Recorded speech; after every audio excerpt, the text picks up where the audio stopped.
जय श्री कृष्ण। श्रीमद् भगवद गीता अध्याय 10 श्लोक 10 तेषां सततयुक्तानां भजतां प्रीतिपूर्वकं ददामि बुद्धियोगं तं येन मामुपयान्ति ते। जो प्रेम पूर्वक मेरी सेवा करने में निरंतर लगे रहते हैं उन्हें मैं ज्ञान प्रदान करता हूँ जिसके द्वारा वे मुझ तक आ सकते हैं। तात्पर्य: इस श्लोक में बुद्धि योगम शब्द अत्यंत महत्वपूर्ण है। हमें स्मरण हो कि द्वितीय अध्याय में भगवान ने अर्जुन को उपदेश देते हुए कहा था कि मैं तुम्हें अनेक विषयों के बारे में बता चुका हूँ और अब मैं तुम्हें बुद्धि योग की शिक्षा दूंगा। अब उसी बुद्धि योग की व्याख्या की जा रही है। बुद्धि योग कृष्ण भावनामृत में रहकर कार्य करने को कहते हैं और यही उत्तम बुद्धि है। बुद्धि का अर्थ है बुद्धि और योग का अर्थ है यौगिक गतिविधियों अथवा यौगिक उन्नति। जब कोई भगवत धाम को जाना चाहता है और भक्ति में वह कृष्ण भावनामृत को ग्रहण कर लेता है तो उसका यह कार्य बुद्धि योग कहलाता है।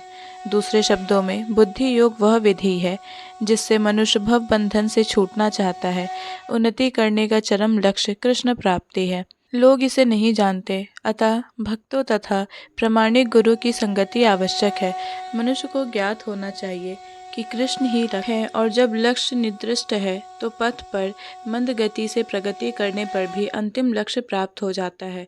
जब मनुष्य लक्ष्य को जानता है किंतु कर्म फल में लिप्त रहता है तो वह कर्म योगी होता है, ये जानते हुए कि लक्ष्य कृष्ण है।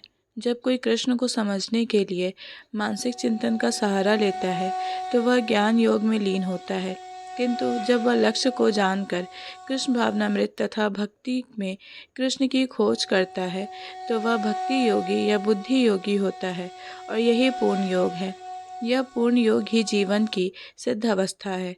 जब व्यक्ति प्रामाणिक गुरु के होते हुए तथा आध्यात्मिक संघ से संबद्ध रहकर भी प्रगति नहीं कर पाता क्योंकि वह बुद्धिमान नहीं है तो कृष्ण उसके अंतर से उपदेश देते हैं जिससे वह सरलता से उन तक पहुँच सके। उसके लिए जिस योग्यता की अपेक्षा है वह यह है कि कृष्ण भावनामृत में निरंतर रहकर प्रेम तथा भक्ति के साथ सभी प्रकार की सेवा की जाए। उसे कृष्ण के लिए कुछ न कुछ कार्य करते रहना चाहिए किंतु प्रेम पूर्वक।